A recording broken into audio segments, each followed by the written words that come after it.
E a Bíblia fala muito sobre pais, temos vários exemplos de pais, né? E um exemplo maior nosso é o próprio Deus, nosso Pai, né? Mas eu gostaria que nós trabalhássemos no texto hoje do filho pródigo. Muito se tem dito sobre o filho pródigo. Mensagem sobre ele, a gente pensa nele, né? Eu, inclusive, além de pregar sobre o filho pródigo, eu preguei sobre o irmão do filho pródigo. E quando a gente olha para essa parábola que foi contada por Jesus, nós vemos nesse texto 3 personagens principais. Além do filho pródigo, nós temos o irmão do filho pródigo e temos o pai do filho pródigo. Lembrando que isso aqui é uma parábola, né? Jesus contando uma história, uma analogia, e a ideia aqui é falar sobre salvação. A salvação veio para todos, não apenas para os judeus.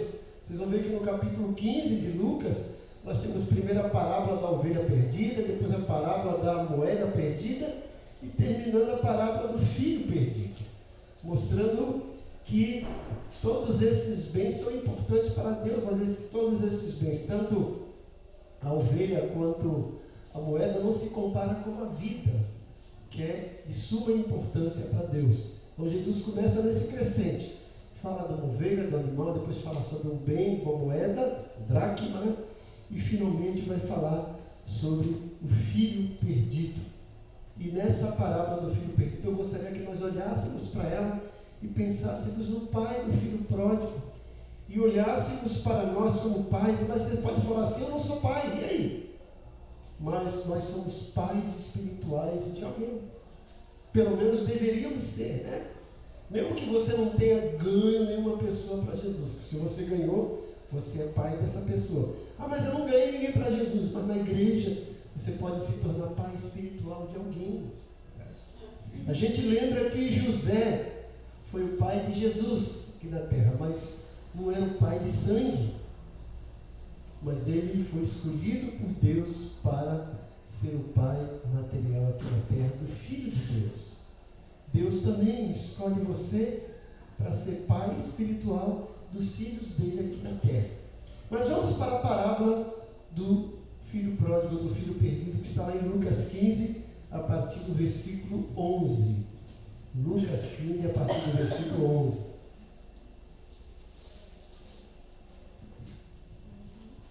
A minha versão de Bíblia é NVI, Nova Versão Internacional, né? Normaliza aí, alguém ajude ela. Lucas capítulo 15, a partir do versículo 11. Normaliza, já está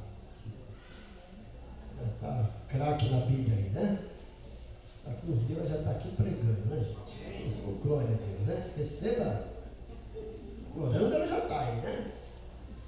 Jesus continuou: o homem tinha 2 filhos. O mais novo disse ao seu pai: Pai, quero a minha parte da herança.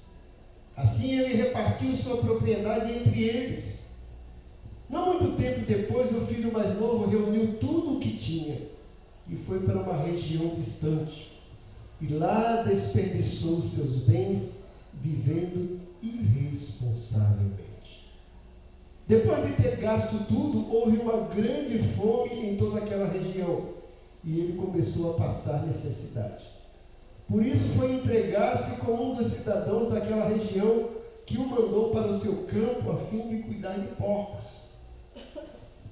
Ele desejava encher o estômago com as vozes de alfaborreira que os porcos comiam, mas ninguém lhe dava nada. Caindo em si, ele disse: quantos empregados do meu pai têm comida de sobra e eu aqui morrendo de fome? Eu me porei a caminho e voltarei para meu pai e lhe direi: Pai, pequei contra o céu e contra ti. Não sou mais digno de ser chamado teu filho. Trata-me como um dos teus empregados. A seguir, levantou-se e foi-se para o seu pai. Estando ainda longe, seu pai o viu e, cheio de compaixão, correu para o seu filho e o abraçou e beijou. O filho lhe disse: Pai, pequei contra o céu e contra ti. não sou mais digno de ser chamado teu filho. Mas o pai disse aos seus servos: depressa, tragam a melhor roupa e vistam nele. Coloquem um anel em seu dedo e calçados em seus pés. Tragam um novilho gordo e matem-no. Vamos fazer uma festa e alegrar-nos, pois esse meu filho estava morto e voltou à vida. Estava perdido e foi achado. E começaram a festejar o seu regresso. Enquanto isso, o filho mais velho estava no campo. Quando se aproximou da casa, ouviu a música e a dança. Então chamou um dos servos e perguntou-lhe o que estava acontecendo.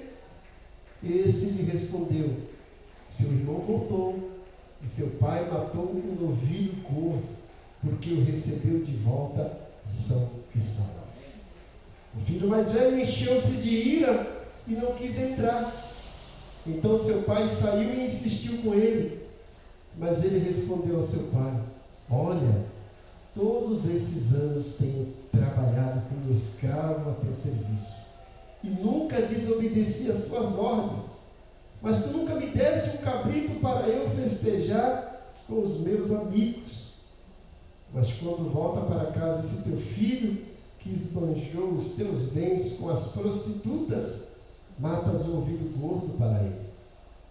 Disse-lhe o pai: meu filho, você está sempre comigo e tudo que eu tenho é seu. Mas nós tínhamos que celebrar a volta desse seu irmão e alegrar-nos, porque ele estava morto e voltou à vida. Estava perdido e foi achado. Sempre que eu olho para esse texto e eu lembro desse texto, eu lembro uma música que me foi apresentada pelo Alexandre, que é do Estênio Marcos, né? Isso, como é o nome da música? Fim de Tarde no Portal. Uma música excelente, bonita, uma letra fantástica, retratando a figura do pai do filho pródigo que estava lá no portão, no fim de tarde, sempre esperando seu filho. Olhando para esse texto e pensando no pai do filho pródigo, vamos traçar aqui um paralelo como os nossos pais espirituais, os nossos pais materiais e principalmente Deus. Nessa parábola aqui, esse pai do filho pródigo representa Deus. Veja que coisa importante, né? Jesus contou nessa parábola, mas o pai do filho pródigo está representando Deus, o nosso Pai. Mas o que esse pai fez de interessante que pode trazer lições para cada um de nós, que somos pais de sangue ou pais espirituais, e pensando também em Deus, nosso Pai? Primeira coisa que a gente vê aqui na figura desse pai é a questão da provisão. Esse pai aqui providenciou tudo o que os seus filhos precisavam. O pai entrou com provisão. Ele tinha aqui, pelo que a gente entende, uma fazenda, e seus filhos tinham, né, do bem e do melhor. Tinham as suas necessidades supridas. Não vemos nenhum deles se queixando de que estava passando fome, que estava passando necessidade, porque o pai lhe dava provisão. E Deus espera também que todos os nossos pais sejam o nosso provedor, que providencie, que dê provisão para cada um de nós, né? Os nossos pais trabalham enquanto nós somos crianças para que nós tenhamos as nossas necessidades supridas: alimento, vestimento, diversão, né? Os pais fazem de tudo para que os seus filhos não padeçam. Eu lembro que eu tive uma infância difícil. Meu pai era servente de pedreiro, minha mãe faxineira, mas não faltava nada em casa. Às vezes a gente tinha que dividir um ovo entre 4 irmãos, mas tinha arroz e feijão, sempre tinha. E tinha alguma, meu pai falava mistura, né? No mínimo ovo tinha para nós. E ele fazia de tudo para que as nossas necessidades fossem providas. E assim é Deus. Deus providenciou tudo o que nós precisamos nessa vida. Quando a gente lê a carta do apóstolo Paulo aos Efésios, que nós estamos estudando na escola bíblica dominical, Paulo diz lá no capítulo 1, versículo 3: bendito Deus e Pai de nosso Senhor Jesus Cristo, que tem nos abençoado com toda a sorte de bênçãos espirituais das regiões celestiais. Veja que além das nossas necessidades materiais terrenas aqui que Deus supre, o texto fala que nós somos abençoados com todas as bênçãos espirituais. Esse é o Deus que nós servimos. Esse é o Deus provedor. Esse é o Deus que não deixa que nós passemos por dificuldades que não possamos suportar. Sempre que precisamos de algo que não conseguimos conquistar com os nossos esforços, Deus vai entrar com providência, porque Ele é o Deus da provisão, né? A Bíblia relata alguns nomes de Deus no Antigo Testamento. Um dos nomes deles é Jeová Jireh, que é o Deus da provisão, é o Deus que provê. Assim como o pai precisa ser o provedor, e esse pai do filho pródigo e do irmão mais velho era provedor, todos eles tinham as suas necessidades ali supridas. Deus supre as nossas necessidades. E nós, como pais espirituais de alguém, precisamos que essas pessoas que se tornaram nossos filhos espirituais tenham suas necessidades espirituais supridas. Conselho, né? Instrução, uma palavra de encorajamento, de entusiasmo, porque nós vivemos nesse mundo caótico e as pessoas estão aí sempre com dificuldades. Às vezes não são dificuldades financeiras, às vezes são problemas e que as pessoas não conseguem lidar com eles e precisam de alguém para ajudar. E aí os pais espirituais entram com a provisão, trazendo algo para que os seus filhos sejam supridos. Além desse pai, do filho pródigo, seu pai provedor, ele era também um pai protetor. Os seus filhos estavam ali debaixo da sua proteção, trabalhando com ele, né? Livre de perigo, livre de qualquer enfrentamento de pessoas alheias que quisessem fazer mal para os seus filhos. Estavam sob a proteção do seu pai. O pai tinha empregados, e se alguém quisesse fazer mal para os seus filhos ali naquela fazenda, além do pai, tinha os empregados para proteger os seus filhos enquanto estavam debaixo da tutela, enquanto estavam sob o cuidado deles. Assim também é o nosso Deus. O nosso Deus nos protege, o nosso Deus nos guarda. E vocês podem pensar, nos protege do que? Nos guarda do que? Além do homem mau, além das dificuldades que nós enfrentamos no dia a dia, nós temos nosso grande arqui-inimigo, que é Satanás. É o inimigo das nossas almas, é o inimigo feroz do povo de Deus. E ele vai fazer de tudo para nos atemorizar. O apóstolo Pedro, escrevendo na sua epístola, ele fala que o diabo, nosso adversário, anda ao derredor, bramindo como um leão, procurando alguém para tragar.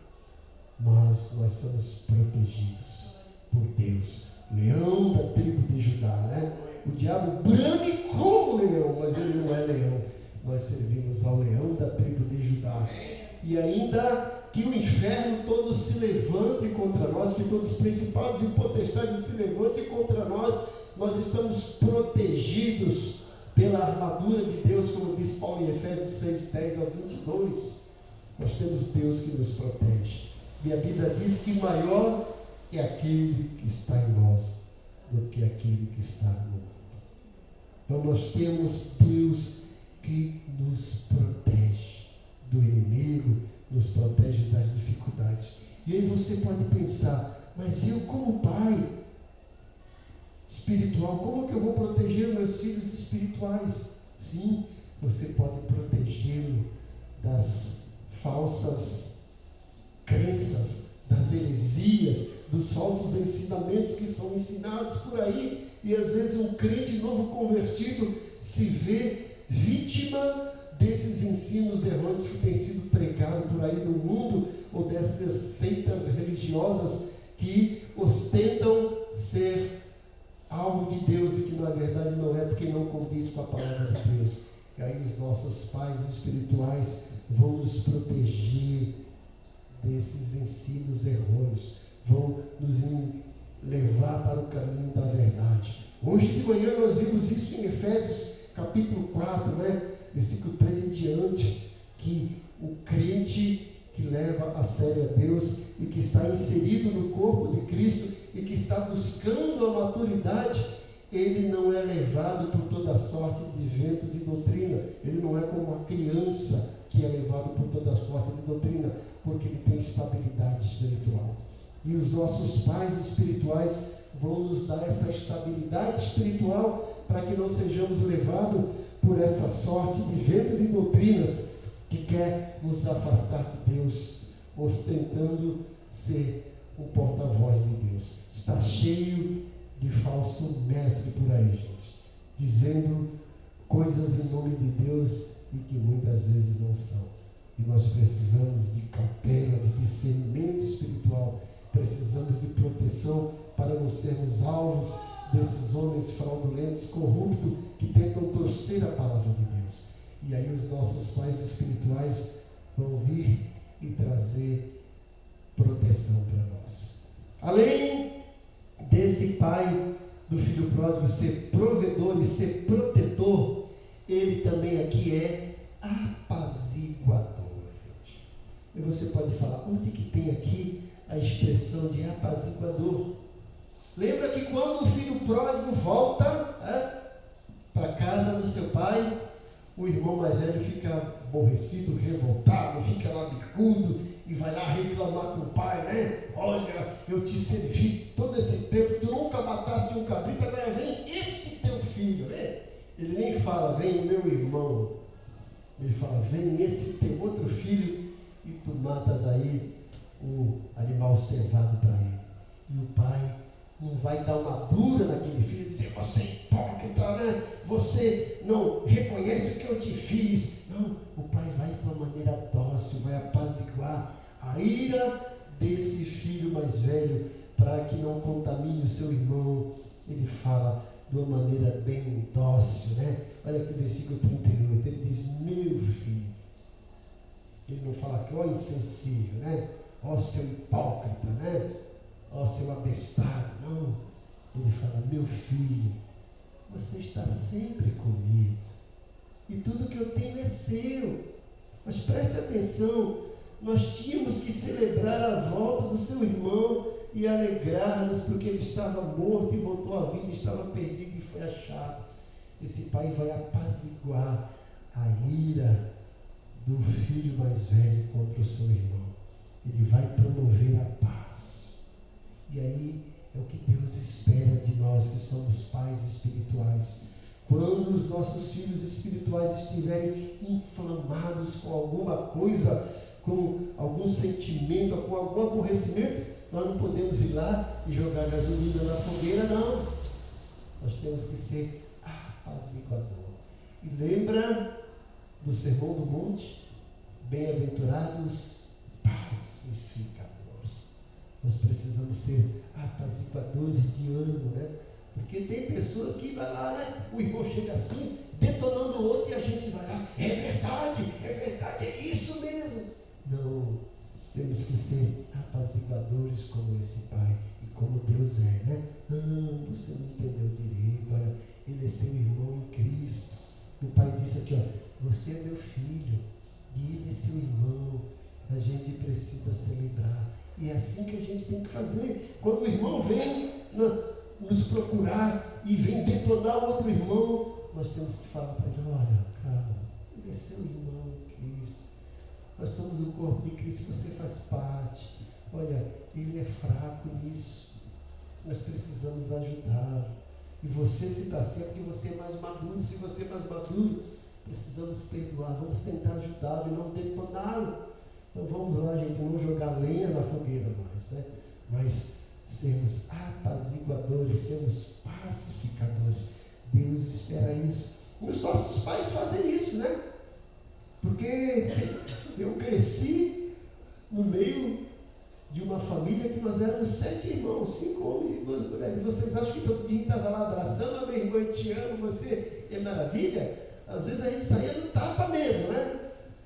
E o pai não podia chegar, aí tem que saber apaziguar, gente, tem que saber disciplinar, tem que saber corrigir. E o pai faz isso. né? Ele não tem que tomar partido de um do outro, tem que saber apaziguar. E nós, como crentes, como pais espirituais, temos que ter essa virtude de sermos apaziguadores ou pacificadores, como o pai do filho pródigo. E outra coisa fantástica que a gente vê aqui no pai do filho pródigo, além dele ser provedor, além dele ser protetor, além dele ser apaziguador, ele é também uma pessoa perdoadora. Uma pessoa que perdoa. Gente, uma das maiores virtudes do cristão é o perdão. Se nós somos aqui considerados cristãos, filhos de Deus, é porque Deus nos perdoou em Cristo Jesus. Amém. O pai, veja que coisa interessante, o que o filho pródigo faz? Se nós fôssemos, fazer parte disso, talvez a gente ia falar assim, olha, esse cara não merece perdão. Por quê, gente? Vamos analisar. Primeiro, o filho pródigo pede a herança do pai. Quando que alguém recebe herança? Quando o outro morre, né? Ele estava falando, pai, morre, eu quero minha herança, né? Queria a herança do pai em vida ainda. O pai queria falar, meu pai, já quer me matar, né, esse meu filho? O pai sabia que ele não estava pronto para aquilo, mas mesmo assim, ele pensa, bom, ele vai quebrar a cara, mas deixa ele aprender uma lição. O pai vai dar a herança. O que esse filho faz? Em vez de usar essa herança para o seu crescimento, para o seu sustentáculo, gasta tudo na orgia, com as meretrizes, e aí começa a passar fome e vai trabalhar para dar comida para porcos, e tem até vontade de comer aquela lavagem de porco, né, gente? E aí quando ele pensa assim, não dá mais, se eu vou morrer de fome, vou voltar. Vou chegar para o meu pai e vou dizer, pai, pequei contra o céu, pequei contra ti, já não sou mais digno de ser chamado teu filho, faze-me como um dos teus empregados. Porque ele pensa, olha, eu estou aqui padecendo de fome. E lá na fazenda do meu pai, os empregados dele estão em melhor situação do que ele. E eu vou. E ele chega, e aí, como a gente vê a música retratada por Estênio Marcos, fim de tarde no portão. Parece que o pai está todos os dias lá esperando o filho voltar. De longe o pai avista ele. E o filho chega, e se dobra diante dele e fala assim, pai, olha, eu pequei contra o céu, pequei contra ti, já não sou digno de ser chamado teu filho. Me faz como um dos teus empregados. E o pai podia falar, olha, filho insensato, pródigo, ovelha negra, tu levou toda a sua herança, a minha parte, e agora tu volta sem nada? Pedindo o meu perdão? Volte. Vai lá continuar a sua vida. O pai não faz isso. O pai não só perdoa. Ele fala, que isso? Meu empregado não. Tu é o meu filho. Olha, você é meu filho. Certo? E o que o pai faz? Além de restituí-lo como filho, faz um grande banquete para ele. Me responde, lhe dá um anel, O pai disse, depressa traga a melhor roupa, vistam nele, versículo 22, coloque o anel em seu dedo, calçados em seus pés, traga o novilho gordo, mate, vamos fazer uma festa e alegrados. O pai não só lhe restitui como filho,